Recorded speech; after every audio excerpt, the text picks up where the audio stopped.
Well, hello folks. We are continuing our Washington, D.C. adventures. And the next stop on our tour is the infamous Ford Theater. The place, of course, where Abraham Lincoln got shot more than 100 years ago. And so we're gonna walk in and see the actual booth in which John Wilkes Booth shot him. And I'll tell you more of a story as we go in, but let's go.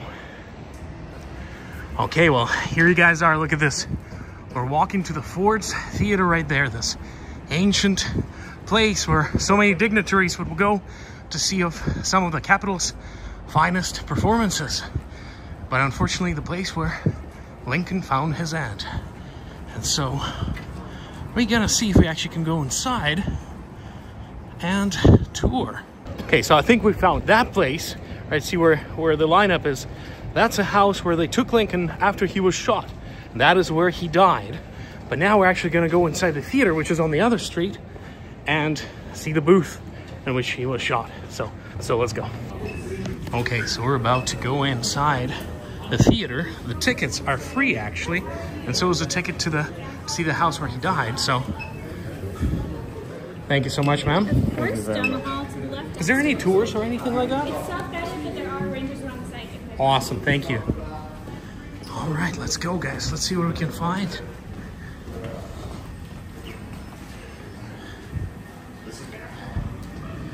Oh, look at this. Fantastic. Oh, look at this Abraham Lincoln death mask, I'm assuming, and the molds of his hands. Look at that. You don't see that very often. Wow. Okay, well, let's keep on going. So right off the bat, you can see some of the quotes.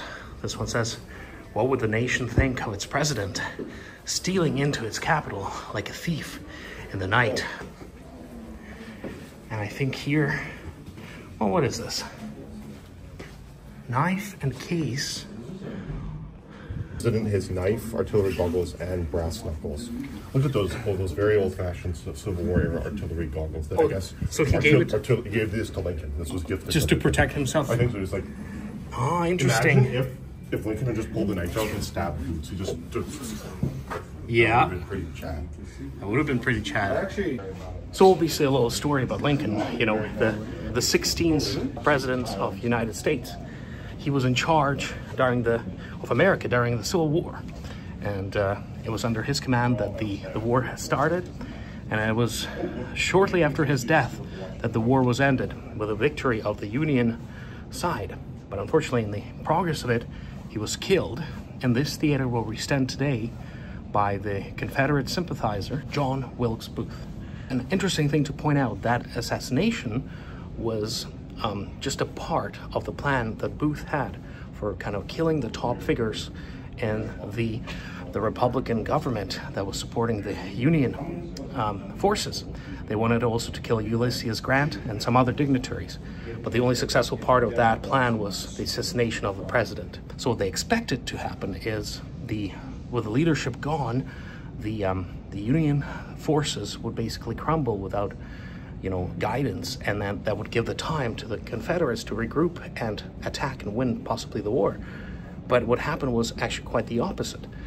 Because Lincoln was killed, the Republican government wanted to have retributions for this murder, and as a fact, after the war ended, they cracked even harder on the Confederate forces, soldiers, populace, and so made life tougher than it would have been if Lincoln was still in power.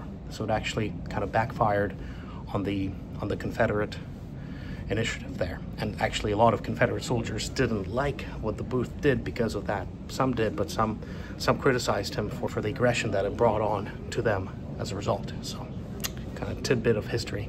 Okay, let's keep on walking.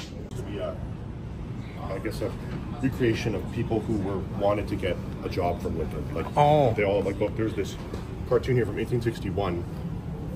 The lead character in Gulliver's Travels is overrun by an army of office seekers. So everyone was going to I see. Being like, give me a job, give me a job, give me a job. And these Lincoln were only had so much to the give. type But of guys, according to this He replaced 90% of the federal workforce. Which No is way. Absolutely insane. That is insane. 1,600 people were all replaced with Lincoln loyalists. Wow. And you can see here, they have this interesting little, this is all Lincoln's cabinet, and they each have a little in full plate of each. Oh, no way. Cabinet. And who they were, which party they were, well, which area of the country they were from and what they were interested in. So Seward, Secretary of State, he was one of Lincoln's biggest supporters. I've actually never seen the movie Lincoln. I really need to watch it. I have. I need to watch it. It's apparently very good. He was the Secretary of War. Oh, He was only there for 1 year. Wow, so the turnover is pretty high. So some of these guys served to the end. Oh, I see. Oh, very cool. Look at that. So you can learn more about the cabinet right here. Signed by many politicians, artists, and military religious leaders. So all Arundel Holmes became a Supreme Court justice later. I know that. Very cool. Winfield Scott, Mexican American War general. General, yes. He would have been retired by this time. He was old. So look he at was this. alive. Here you can find all the signatures, the historical signatures of all these generals of the time of Civil War. The previous president from 1553. How cool is that? Yeah. April 14th, 1861. Fort Sumter, Founders. Lincoln's response is immediate. The next day, he called for 75,000 volunteers for military service. A newfound unity of purpose swept across the North. Recruitment stations were flooded with men eager to put down the rebellion. But things were different in the border states. The governors of Kentucky and Missouri refused to contribute troops. And as more states sided with the South, Lincoln's problems only increased. The president chose a Virginian to lead Union forces, but was turned down when Virginia seceded. In time, the man would become the South's most famous general, Robert E. Lee. With Virginia in rebel hands, the Confederacy was now at Lincoln's doorstep. Lincoln waited anxiously for the arrival of additional troops from the North. Why don't they come? But getting to Washington meant crossing Baltimore, a Maryland city rife with secessionists. On April 19th, a Baltimore mob attacked a Massachusetts regiment, killing 4 soldiers. Baltimore city fathers implored Lincoln to avoid further bloodshed by finding an alternate route, but the president was unbending. Tell your people that if they will not attack us, we will not attack them. But if they do attack us, we will return it, and severely. In an effort to safeguard troops along the route, Lincoln suspended in Maryland the constitutional protection of habeas corpus, which guarantees every defendant the right to a speedy trial by his peers.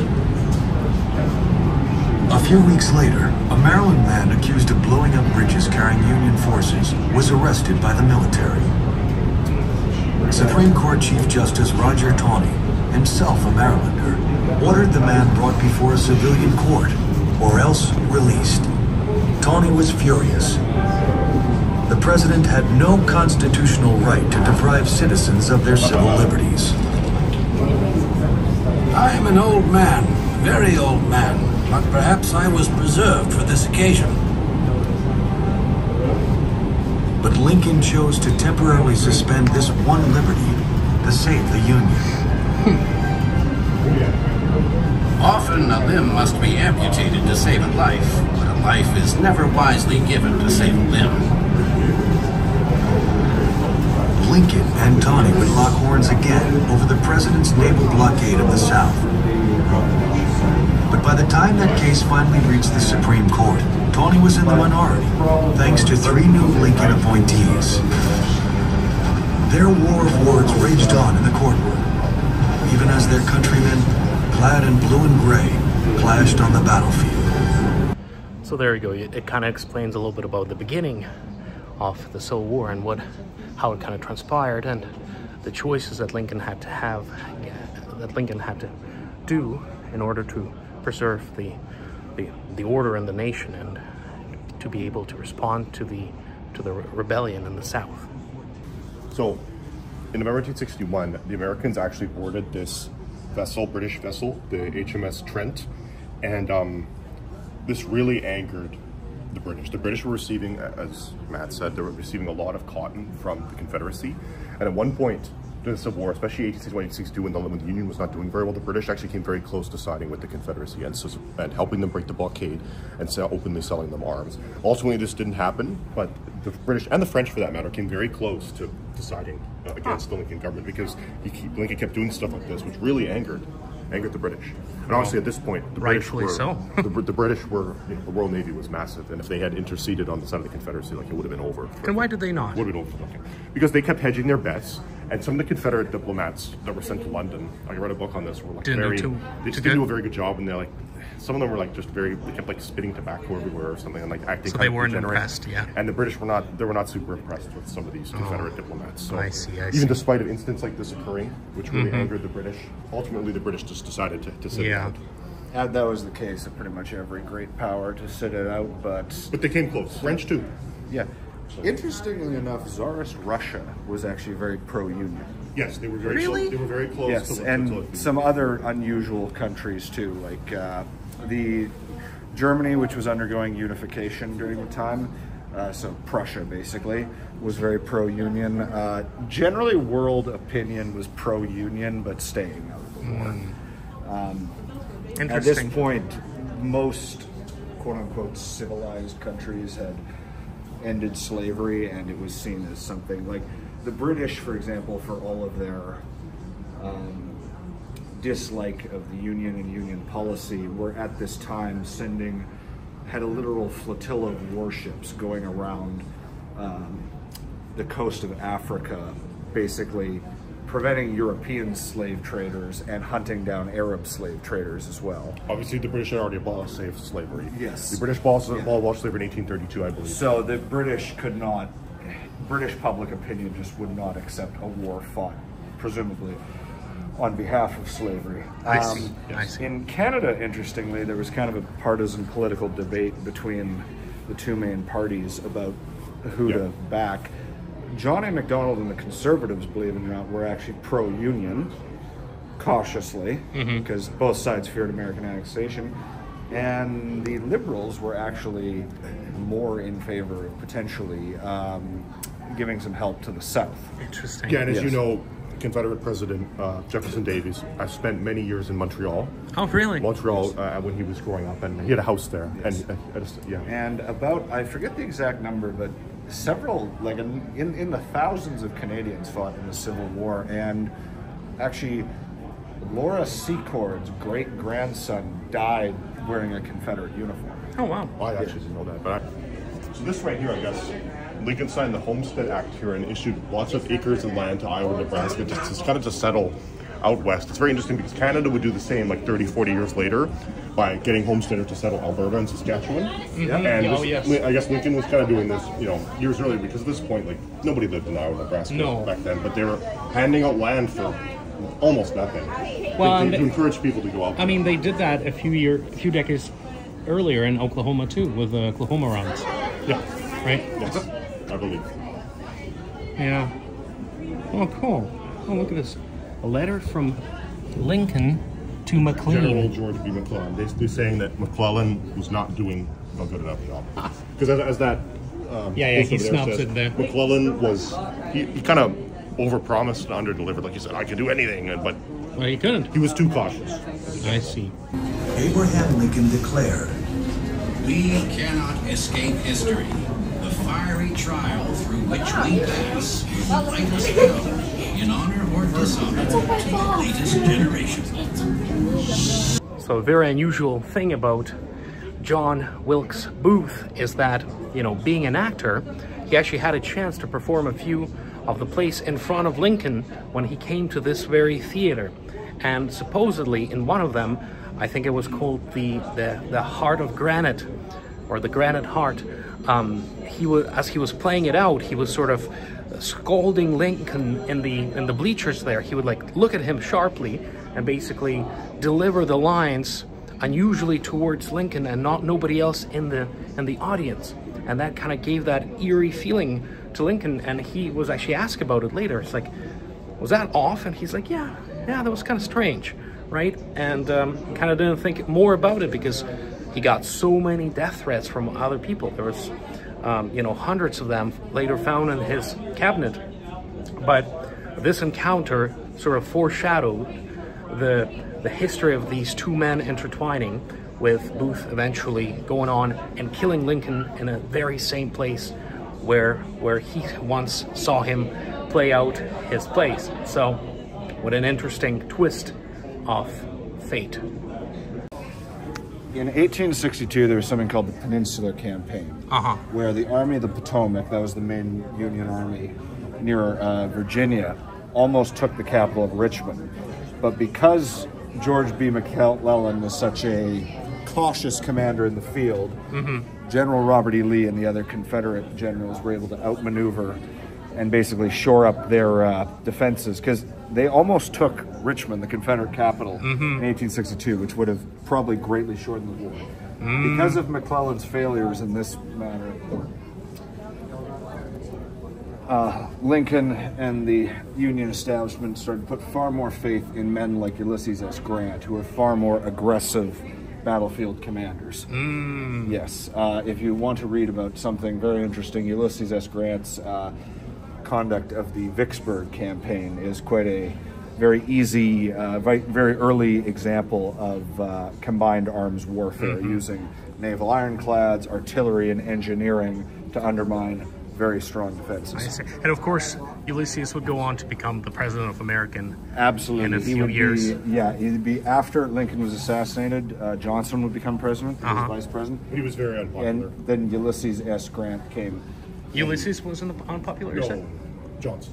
How about Ulysses? Johnson was Grant came into office very popular, but towards the end of his presidency, failure of some of the Reconstruction policies, and also the fact that his administration was very corrupt, led to him being very unpopular. Now, the Republican Party still dominated elections until, I think, Woodrow Wilson was, I think, the first Democrat. Who was the general in charge of Gettysburg battle? George Meade. John Meade, okay. George Meade, yes. I see. He was... Oh, yeah, there it says. At Gettysburg, he won a great victory. Yeah, he's kind of really only remembered. He's not one of the more colorful generals of the Civil War, but he happened to be in charge of probably the most important, largest battle of the war. Oh, but look at this. But distressed Lincoln by his failure to pursue Lee's retreating army. Yes. Interesting. So yeah, Gettysburg, on the third day of Gettysburg, Robert E. Lee made one of the probably worst decisions of his professional career, and decided that, well, if the Union Army is so strong on its flanks, because they've been attacking the flanks the past 2 days, it must be weak in the center. So they did a mile charge across open ground. And all got cut down there. Yeah, no, the horrific losses for the Confederate Army. Well, basically... Pickett's charge, yeah. Yes, Pickett's charge. That was a very bad decision. Like the whole Virginia army just disappeared, which right? general made the order for Pickett's charge? Well, I mean, at the top, Lee. Oh, they made the order for Yes, that. I mean, Pickett obviously was in command, and there was some other generals, but yeah, that... And there's that Lee ended right there. The second, yeah, that... Robert E. Lee right there. Yeah, that ended the second invasion of the North. Because the Confederacy never had the resource or anything to, like, take over the Union, so their whole war plan was hammer the North until they let us... push, until they give up. Yeah. Until they let us go. I see, But they were unable to do that in the long term. Do you know, did any of these generals die in the Confederate War? Or Like, die in the in the battle. Do you know? I Did think any of them get killed in the battle? The generals? I don't think so. Scott die during the War of Natural Causes? Because he was like ancient. Yes, he was 80 years old during the Civil War. Oh, wow. I think he passed maybe shortly thereafter. Okay. Yes, I don't think any of these... So there you are. Look at this, guys. These are all the Union generals right here. The little bit of tidbits of history about Sherman them. is missing from this. And of course, here's the view from the stage of the Ford Theater right there. And here's a very nice statue of Lincoln standing there delivering perhaps his speech, or maybe reading from the Bible. I don't know what that book is supposed to represent, but what a nice monument to the fallen president. All right, I think we're done with the exhibition part, and now we might be actually walking towards the actual theater grounds. So let's see. Oh, did we find something? Well, this talks about kind of the end of the war. So Oh, okay. yeah. So And you can see Richmond was kind of a wreck. Oh yeah, they hammered it out. Yikes. End of the war. Now, Lincoln, to his credit, both as a leader and as a man, wanted to show great leniency to the rebel leaders. So there were going to be no executions. He said the Confederate troops would basically be demobilized, but they would be allowed to keep a lot of their arms and their colors and go home. A lot of people at the time wanted to prosecute Jefferson Davis, who was the president of the Confederate States of America. Nuremberg trials, basically, yeah. Yes, But but they Lincoln, No, they didn't. Lincoln was against that, which, Okay. yeah. Which one that was a good decision. But that was a wise move, right? Yeah, no, it did a lot to promote unity and reconciliation. It pacified all the Yeah, Confederate now, veterans, well, right? yeah, now, there was still, the South wasn't really pacified until maybe the 1870s, but yeah. Right. It was Reconstruction. Yes. Reconstruction was where they basically sent Union troops to occupy the southern states. This was incredibly unpopular. They did. No one in the South wanted There's that. a number of things they did. First of all, they took away the votes from basically anybody who fought in the Confederate Army, and they gave votes to freed slaves, which causes really racial of tension tension. in the Oh, South yeah, to be absolutely. very extreme. Also, And that was for life? These soldiers couldn't vote? Okay. I'm not actually 100% All right. sure on that, but it was All for right. at least the immediate time. Oh, I see. I see. They also did. They also put a bunch of these governments in charge of the South, which were very corrupt. They were kind of just Tammany Hall type associations, Yeah. and a lot of people there was a lot of restricting of rights of habeas corpus. Like a lot of people could get arrested for criticizing, Northern rule or whatever. So, and this created basically a backlash in the form of these underground terrorist organizations, like the Ku Klux Klan, like the I see. Redeemers. Well, no. The Redeemers were later. Right, that was later. Yes, sorry. The Redeemers were later in the 1870s. The kind of Reconstructions ended, and Southerners basically ruled themselves. Oh, okay. White Southerners ruled themselves. Oh, I see. And those governments were called by many the redemptionist Oh, governments. okay. Very interesting. Okay, all right. So look at this. This right here is the weapons that Wilkes Booth had on him, and his conspirators had in their possession as well. So they had an arrangement of guns. What kind of guns are those, Adam? Well, it's a Spencer carbine at the top, Spencer carbine, okay. which is a lot early lever-action rifle. And They these not were the very, masks, or what? Reproduction it's a of the... reproduction of the canvas hoods worn by the conspirators during their imprisonments. That's after they were Oh, captured. okay. Blinding masks, yeah. Interesting. I wonder if there's a gun from which he shot Lincoln here. No, it's Derringer. It was the Okay. Derringer, which is the single shotgun. I don't know where that is. Okay. So, some people might think it was just Wilkes Booth that was a part of this plot, but there was actually a lot of people helping him, and that's why he wasn't captured right away. He was hiding for 7 or 8 days after the assassination, being basically sheltered by sympathizing people. And so in this room, we can actually see the faces and the names of all those people that were a part of this large conspiracy, as I said, was wanted to target not just the president, but also basically the whole higher echelons of the Republican government at the time, and they failed at it. But so let's walk around and I'll show you these conspirators. So there you are. There's Michael O'Loughlin, Samuel Arnold, David Harold. As you can see, all young men, and as I understand, most of them were sympathetic to the Confederacy. Some of them might have been post-Confederate veterans, or maybe had family that fought on the Confederate side. Mary Surratt.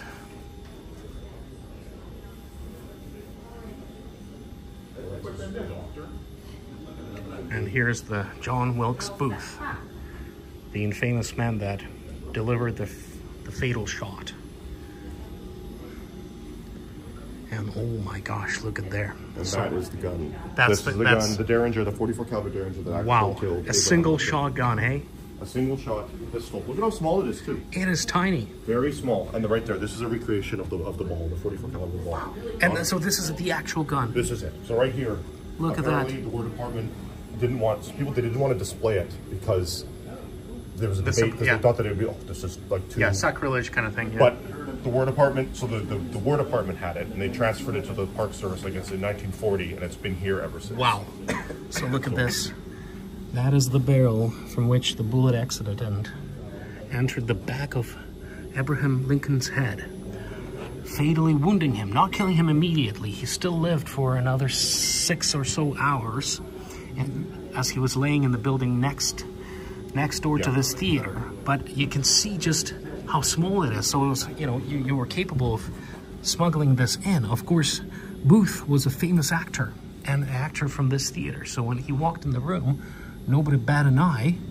You know, he was an unsuspected culprit, and so he, you know, he sneaked this in his pocket, and this gun was only loaded with 1 bullet. So if he missed or something went wrong, he didn't have a backup plan. So yeah, look at that. Oh, and here you can actually touch the gun. You know, that's more for kids, but and you can see just how small the bullet was, right? So not a big bullet, but shot from close range, it would do enough damage. In the head, of course. And as we were talking about, and we watched a video, even with modern medicine, they would not have been able to save Lincoln's life. Like, they would have been able to, I guess, you know, reduce the suffering, but the amount of damage it caused to his skull and cranial tissue, brain matter, it was too much. And they did say because there was a doctor in the audience, they basically prolonged it. Like, he would have died right away, but the doctor administered first. He did what he could. So here, as you walk out from that room, you can see this dark painting. And of course, it's dark because everything happened at night, almost at midnight, I think. And so here, the people are streaming outside of the theater and carrying the slain president, still breathing but unconscious. And you see, he's been put on some kind of mattress or something. And the painting is called "In the Loving Hands of the people of America." Wow, look at that. Really kind of portrays the grim and dark tones of that fateful night. All right, so now we're actually walking the stairs up to that gruesome place where the shot was fired.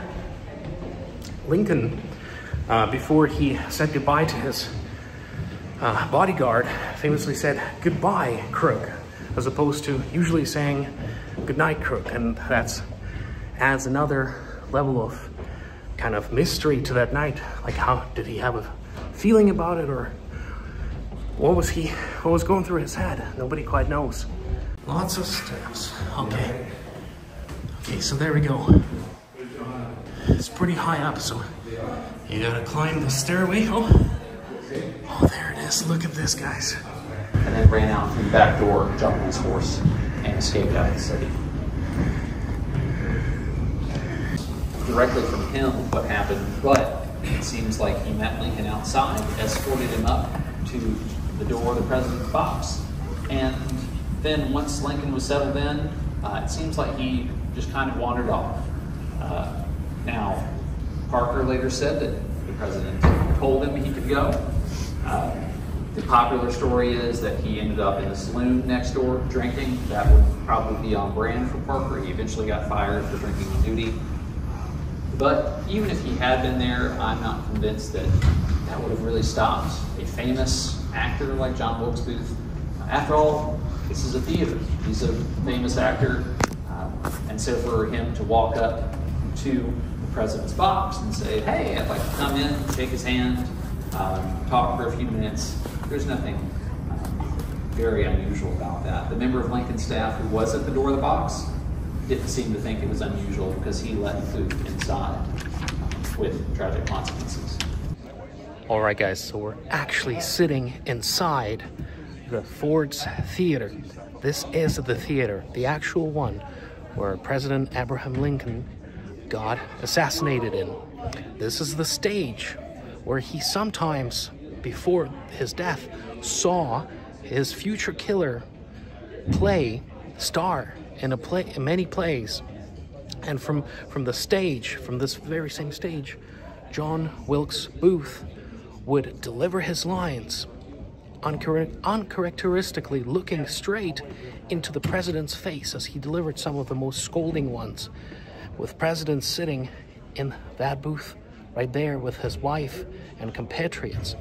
And so that's what I was saying. People were like, you see how close the stage is to the booth, and so if somebody's delivering those lines and staring you straight in the face, you will see that. And people even said to Lincoln, it's like, hey, was that strange that that actor was kind of being very intense with you, and just seems like he was talking to you, not the audience, during specific lines. And the Lincoln said, yeah, that's strange. But of course, because he got so much hate mail and whatnot throughout the Civil War, you know, it was just another occurrence that he didn't really pay that much attention to. But that's something that happened. And on that fateful night, eventually, Lincoln was once again sitting here. The time was close to midnight, and Wilkes, being a famous actor, as we heard the gentleman speaking right now, made his way through the back rooms, knocked on the door of that booth, and asked to be let in. The guard that was usually around Lincoln is rumored to have been drunk and was actually not there protecting the president, but was down in the saloon. And so there was really nobody protecting the president. The Wilkes Booth walked inside with his hidden little one-bullet gun, blocked the door with a piece of wood so nobody could get in and help Lincoln if something went wrong, came towards Lincoln, with Lincoln still looking at the stage, and shot him straight in the back of his head. That, of course, was such a shock to people. I mean, when the shots rang out, nobody quite knew if that was a play, if this was part of the play, or if something fell. So immediately people didn't quite react, but what they saw was Booth jumping from that booth and landing on the stage, in the process breaking his leg, but still staggering away backstage and disappearing. As the guards tried to grab him, he actually stabbed one of the guards with a knife and was able to make an escape. At this point, the commotion was starting to reach its crescendo. Lincoln's wife was screaming for help, so was the other people in the compartment, and eventually people realized what has happened. The president was assassinated, or was tried to be assassinated, and so people started rushing towards the booth. I can imagine the commotion on the ground here, but basically one of the doctors was in the audience. He rushed to the side of Lincoln, and he was able to remove some of the blood cloth in the back of his head, which prolonged, some say, the life of Lincoln by quite a few hours.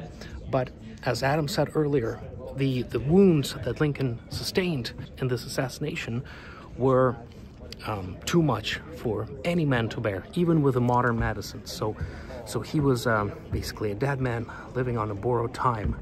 And so later on, you know, people got some mattresses or, you know, towels, whatever they had, and they basically brought him down and carried him across the street to a building nearby, where he laid then for another 6 to 7 hours and then passed away, I think, without ever regaining consciousness. So there you go.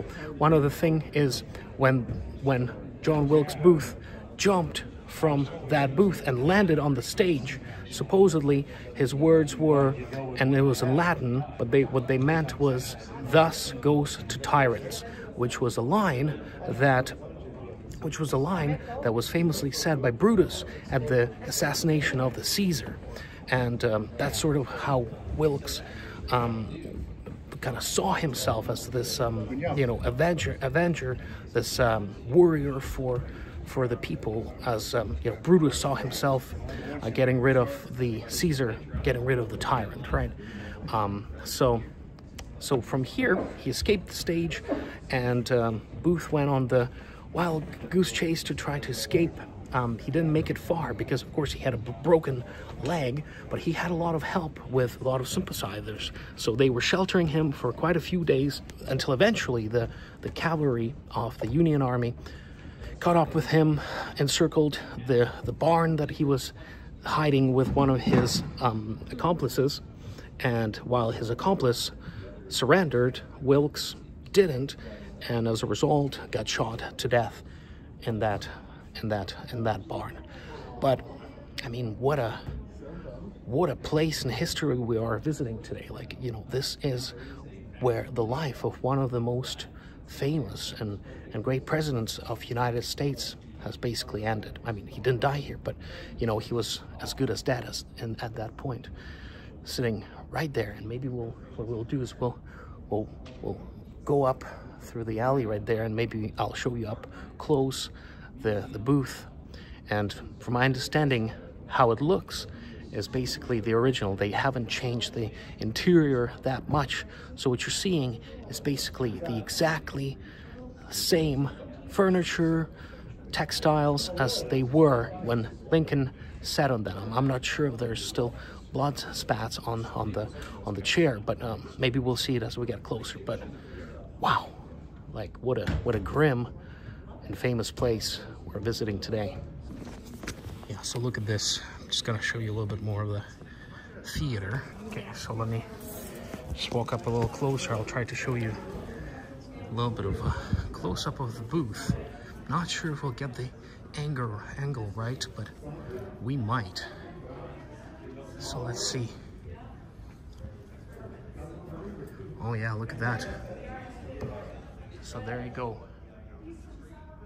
There's the close-up of Lincoln's booth.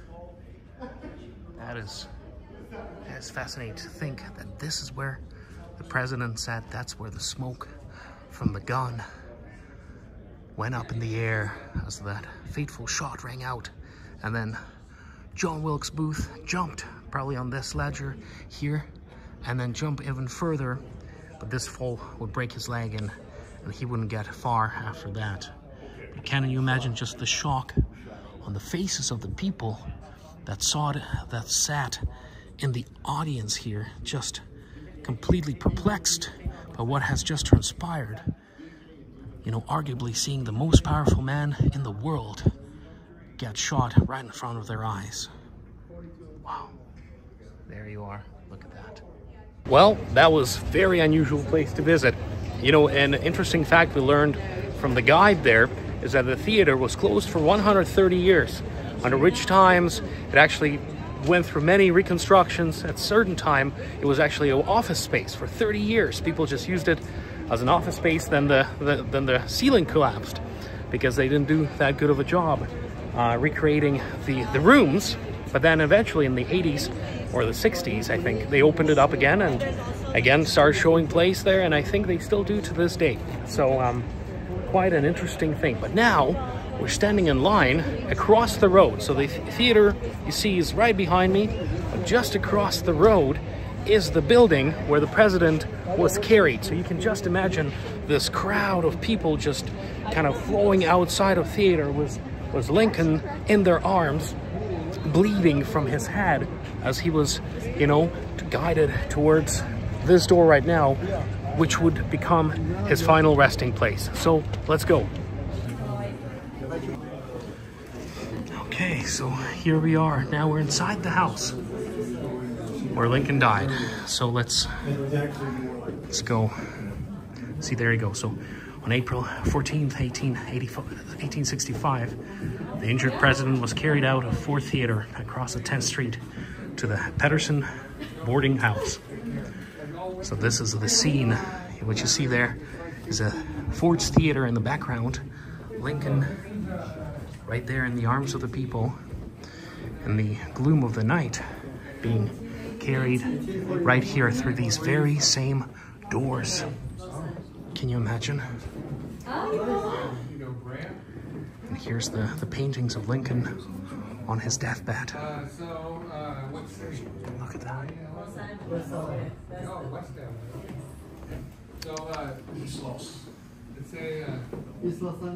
He had boarders. One of the boarders saw the chaos from his room upstairs, came out to the stoop, and he said, "Bring him in here." So they took the president straight back, not this room, but the very back room.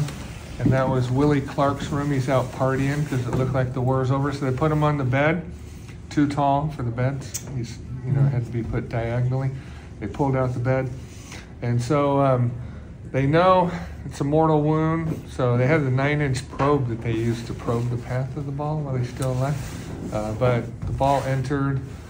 You guys weren't in my talk, were you? Across the, okay. The ball entered 2 inches from the ear and lodged behind his right eye, so he's brain dead. And they took off his clothes to examine him, very impressed with his arms, his chest. 56 years old, 170-something pounds, but he was a frontiersman, rail splitter, excellent wrestler in his youth, and chased vampires with the best of them. So it's a movie, by the way. He lasted 9 hours with that wound.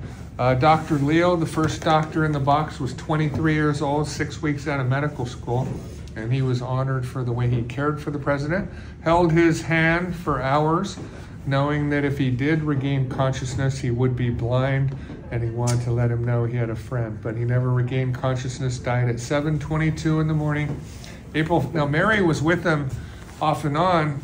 She had her head on his chest about 7 in the morning, and he let out this guttural noise like this labored breathing, and so she screamed and fainted over him. And Secretary of War Stanton's running the government, mostly in here, but he was back there at the time, and he said, keep her out of here, don't let her come back in. So she was on a horsehair sofa here when he passed away. 7:22 Saturday morning, April 15th. Hi. And April 15th could be considered a downer in American history. What else is bad about April 15th? Tax day. Tax day. Titanic hit the iceberg April 14th, sank on the 15th. Lincoln shot on the 14th, died on the 15th. There's outside, but yeah. So he, well, if you can hold it, just don't drink it. Hello? Well, anyway. So Titanic sank. Boston Marathon bombing, Notre Dame fire in Paris. Who has heard of the Donner Party? That expedition left April 15th, 1846, out of Springfield, Illinois. Who do you think was a lawyer in Springfield, Illinois in 1846? Lincoln. Mary was pregnant. He was friends with James Reed, one of the leaders of the Donner Party. Him and Reed went back to the Black Hawk War together, and according to Reed's daughter, Lincoln was seriously considering going on this trip to California with him, which, ended up, well, if you don't know, they took a shortcut they were warned not to take, got stuck in the high Sierras, record snowfall 1 day from getting over the pass, and 41 out of 87 died. Many resorted to cannibalism. So that's why it's a famous story out west where I'm from. These people too. And have you been to Donner Pass, Donner Lake? Yeah. Very good Donner barbecue shack there. The ribs are tasty but lean. So, Lincoln shot on Good Friday, died on Saturday. The next day in 1865 is Easter Sunday. So, so they wrapped the president in an American flag, the stars over his face, 35 stars, put him in a pine box, took him to the executive mansion, the White House, for the autopsy in the Prince of Wales room. Dr. Curtis wrote, as I lifted the brain out of the cavity of the skull, out through my fingers dropped this little black mass into the porcelain basin below, making a clattering noise. He said, there it was. No bigger than the end of my finger, dull, motionless, yet the cause of such mighty changes in the world's history as we may perhaps never realize. So that back room a month before was rented by John Matthews, the actor, and he was in the play Our American Cousin that night. His friend, who had tattooed JWB on his hand in his youth, who would that be? A couple kids said George W. Bush. John Wilkes Booth was on that bed smoking a pipe a month before. So when I got here 11 years ago, Rangers were comparing Booth in fame to Brad Pitt or George Clooney. And I said, I got to come up with an actor I think can play Booth in his youth. So I've been saying for years that John Wilkes Booth's like a young Johnny Depp. I thought, yeah, I could see that. But what I could not see coming is guess who showed up here right after I was saying it one day? Johnny Depp. Yeah, Captain Jack Sparrow, Johnny Depp showed up here. Remember the Fairfax courthouse, the trial with Amber Heard? Yes. That was 45 minutes away, a mile away from where I live. And he likes history, so he came here for a 2-hour after-hour tour. Wow. Yeah, looking for me. So the same week Johnny Depp was here, we had another famous captain filming. next door, the tower of books written about Lincoln that you'll see when you leave. And some people think I look like this guy with my shirt off, Captain America. Chris, I just had a really big lunch. So Chris Evans was filming the movie Ghosted. So you never know who's going to show up around here. So, right, you guys have any questions? And yeah. What were supposedly the last words of Lincoln? Is there any accounts of that? I know he was talking about he wanted to go to Jerusalem and walk in the footsteps of the Savior, but also his last words are reported to say, like, Mary was clutching on to him before the shot, like this unusual display of affection, you know, and she said, "What will Miss Harris think of me holding on to you so?" And the president said, "She won't think anything about it." So that was it. Mm-hmm. Is that the actual bed? No, well, so that's not the room where he died. It's in the very back. Mm-hmm. So you'll see a picture, like this picture against the wall, the lower left there, or actually the upper left. See, there's a bed there. That was taken by the Oki brothers upstairs. They were boarders right after the body was removed. So the original bed, the Petersons died in 1871. Mr. Peterson died of laudanum overdose, over-the-counter opium. And the kids had an estate sale, and they advertised it as the house where Lincoln died. So everybody bought up furniture, fixtures. The bed sold for, anybody want to guess? Any bed? $500. $82. 82. It's now in Chicago Historical Society Museum. So that's probably equivalent to like 11 or 1200 back then. But our bed, the one we have, is just like it. It's the same company, same maker. So, but yeah. Do you know if Tad Cole came here? Tad was watching the play at the National Theater, Aladdin, and they announced that his father had died, and so they escorted him to the White House. But do you know if he ever came here? Oh, I don't think he came here, because I remember the doorkeeper, he said, Tom Penn, they've killed Papa Dad," and then Tom Penn, his testimony was that he was with Tad, and he helped him get to sleep, you know, and he was laying there with them, you know, consoling him. Yeah, Robert was invited to be in the box that night. He felt guilty. He was tired. He was on Grant's staff at Appomattox, so he wanted to rest.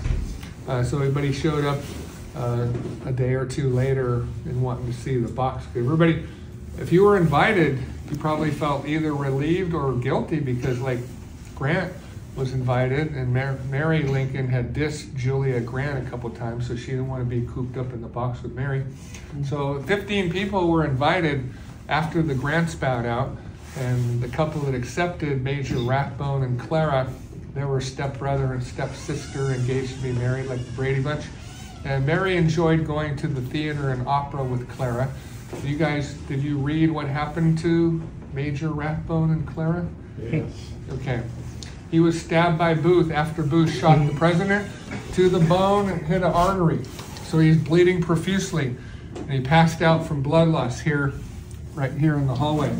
And so he was taken to his home, and he recovered physically. Emotionally, he had a lot on his plate. He was a veteran of Antietam and Fredericksburg, but he and Clara did marry. They had kids, moved to Germany, where he was a consul for the government. More and more, he deteriorated. He blamed himself for what happened that night, drinking too much, hearing voices coming from behind pictures. And she thought he might take his own life, and he's worried she's going to take the kids and leave him.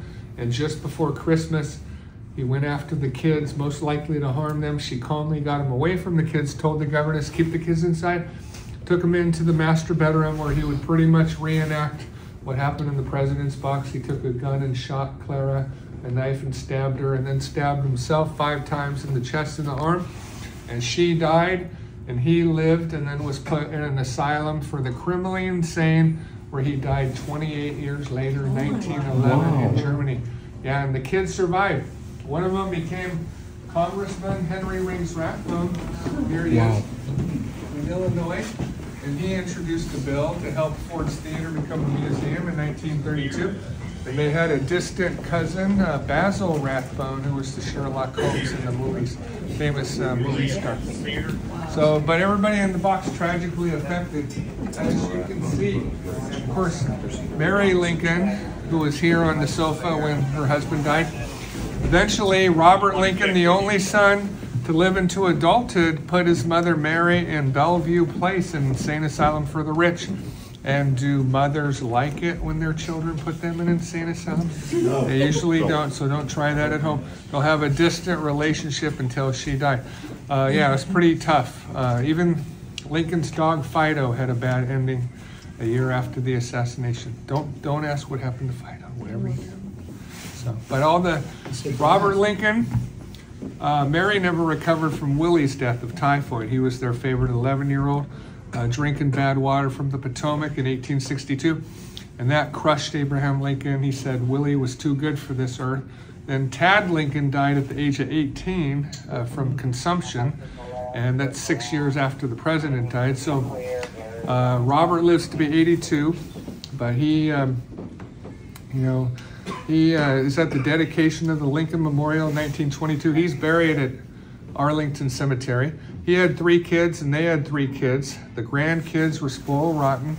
None of them appreciated their heritage, and none of them had kids. So the last direct descendant of Abraham Lincoln died in 1985, Robert Todd Lincoln Beckwith. So it's quite a story, though. So, you know if Elizabeth Keckley came here? She, as I recall, she did come. I know Mary was, I think, I can't recall. There's another Elizabeth that came here, Dixon. She was with Mary. I don't know. I think maybe Elizabeth Keckley, I don't know. She might have come later, but not initially. She might have stayed in the White House, though. I can't remember. Laura Keene and Clara Harris came over. Laura Keene, Clara Harris, Major Rathbone were all escorting Mary over here. So different people were, consoling her. Robert was here, but she was here when he passed away. She had her head on his chest, like I said.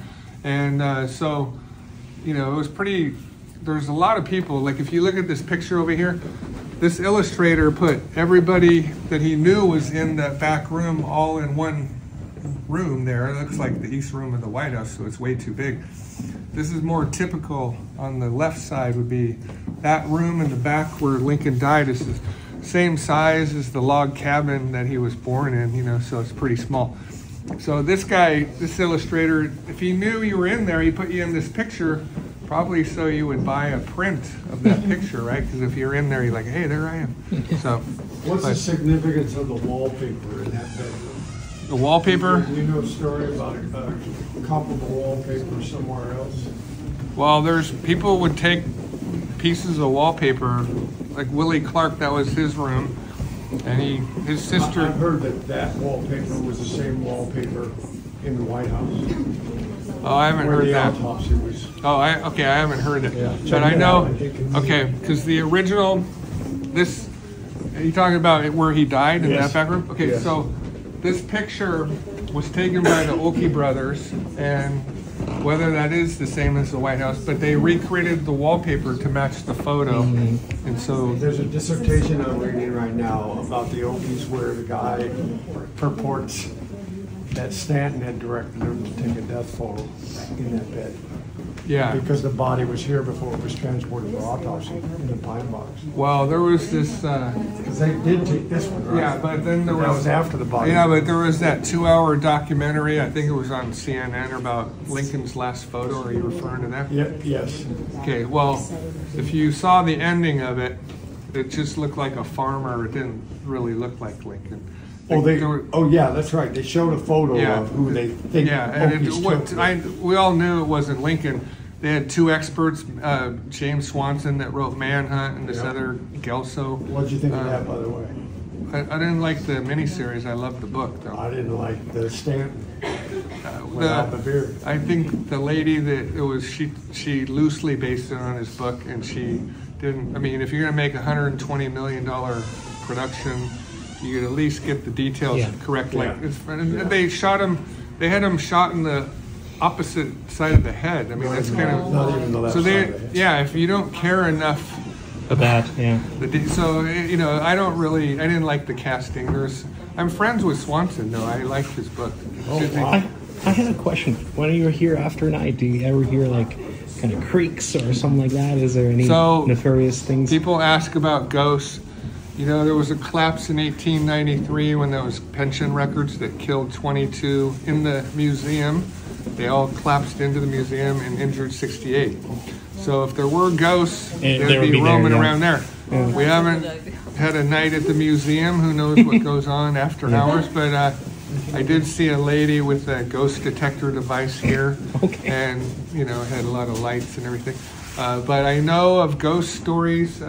Lincoln's ghost being sighted at the White House. Have you heard of the famous story with Winston Churchill? No.